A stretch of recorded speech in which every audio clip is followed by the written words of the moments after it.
America और Israel से युद्ध के दौरान ईरान ने स्ट्रेट ऑफ हॉर्मुज को फिर बंद कर दिया। इस बीच यमन के हौसियों ने धमकी देते हुए कहा है कि वो स्ट्रेट ऑफ हॉर्मुज के बाद रेड सी में स्ट्रेट ऑफ बाबल मंदेब भी बंद कर देंगे। अब हूतियों के रक्षा मंत्री मेजर जनरल मोहम्मद अल अतीफी ने 19 अप्रैल को एक बार फिर धमकी दी है। उन्होंने कहा कि हौसियों यमनी लोगों पर किसी भी हमलों का सामना करने के लिए हाई अलर्ट पर हैं। अल अतीफी ने एक बयान में कहा कि इजरायली और अमेरिकी दुश्मन के साथ संघर्ष के हालिया दौर ने मोर्चों की एकता को दर्शाया है और दुश्मन के खिलाफ जिहाद और प्रतिरोध के ध्रुव के सैन्य अभियानों की प्रभावशीलता को साबित किया है। इस बीच हौसी प्रशासन के उप विदेश मंत्री हुसैन अलेजी ने चेतावनी दी है, इंतबा दिया है कि स्ट्रेट ऑफ बाबुल मंदेब को बंद किया जा सकता है। अब अमेरिकी राष्ट्रपति डोनाल्ड ट्रंप शांति में बाधा डालने वाली सभी प्रथाओं और नीतियों को समाप्त नहीं करते हैं। उप विदेश मंत्री हुसैन अल-एजी ने सोशल मीडिया प्लेटफॉर्म एक्स पर एक पोस्ट में कहा कि अगर यमन स्ट्रेट ऑफ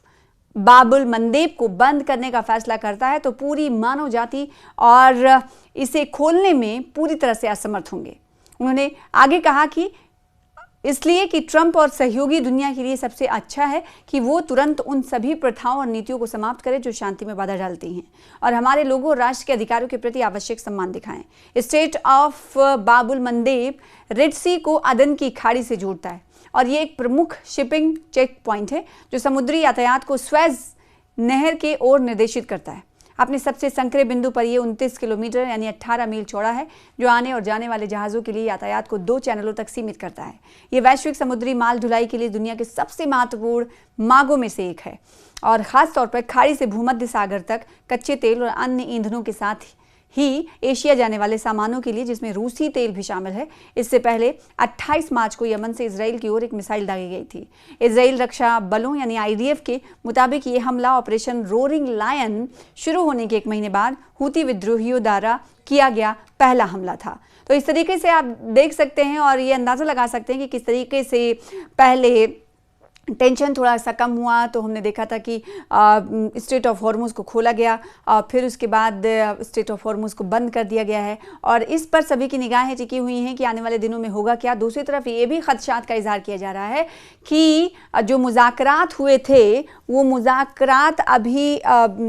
ठंडे बस्ते में जाते हुए दिखाई दे रहे हैं और जंग के खदशात में इजाफा होता हुआ दिखाई दे रहा है। और सवाल ये उठता है कि 14 दिनों का जो जंग बंदी यानी सीज़ फायर लागू है वो क्या सीज़ फायर के वक्त के पूरे होने से पहले कुछ अच्छी खबर सुनने को मिल सकती है या नहीं। लेकिन खदशात ये जाहिर किए जा रहे हैं कि 14 दिनों का जो जंग बंदी यानी सीज़ फायर जो लागू है उसमें अब बहुत ज़्यादा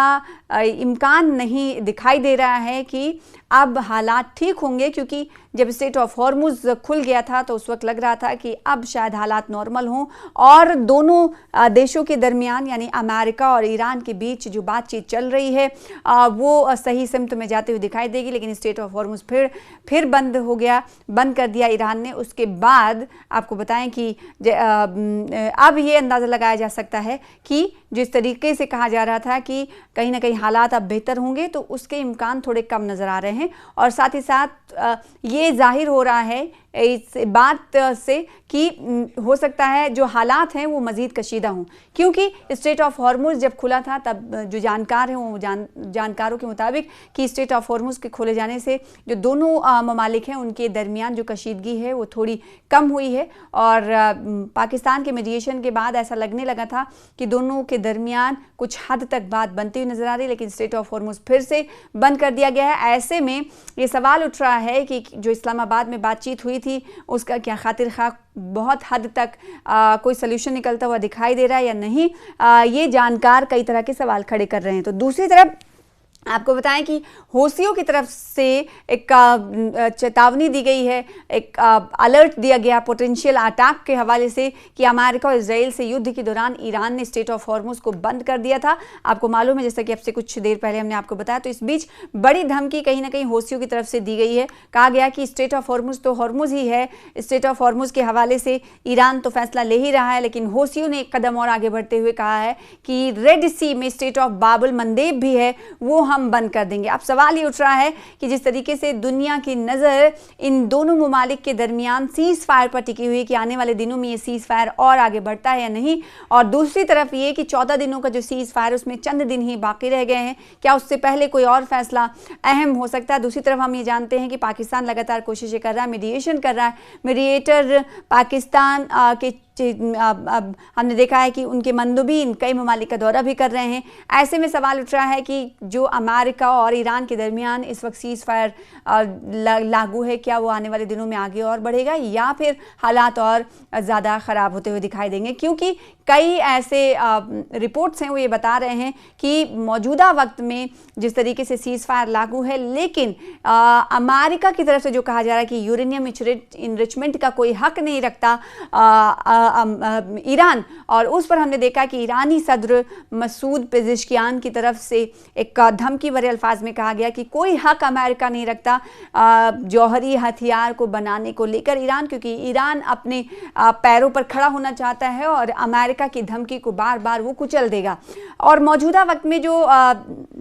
पूरा जो सिनेरियो है उसमें कहीं ना कहीं एक तरफ तो ये हम देख ही रहे हैं कि स्ट्रेट ऑफ हॉर्मुज बंद है और दूसरी तरफ अमेरिका की तरफ से धमकी बार बार दी जा रही है, और वहीं हम ये देख रहे हैं कि अमेरिका और ईरान के दरमियान सालसी का किरदार पाकिस्तान अदा कर रहा है, और पाकिस्तान ये कह रहा है कि हमारी कोशिशें हैं कि दोनों मुल्कों के दरमियान मीडिएशन करते हुए हम इस जंग को रोक दें। फिलहाल इस वक्त सुकून है क्योंकि सीज़ फायर लागू है। ये सीज़ फायर 14 दिनों के बाद ख़त्म हो जाएगा। अब उससे पहले क्या कुछ इस हवाले से पेशरफ्त होती है वो देखने वाली बात होगी, लेकिन मौजूदा वक्त में स्ट्रेट ऑफ हॉर्मुज बंद हो गया, जिससे ये कहीं ना कहीं और इम्कानात जाहिर हो रहे हैं कि दोनों ममालिक के दरमियान बहुत हद तक कुछ चीज़ें ठीक नहीं हैं। क्योंकि आपको मालूम होगा कि डोनाल्ड ट्रंप की तरफ से ये कहा गया था कि स्ट्रेट ऑफ हॉर्मुज से वो शिप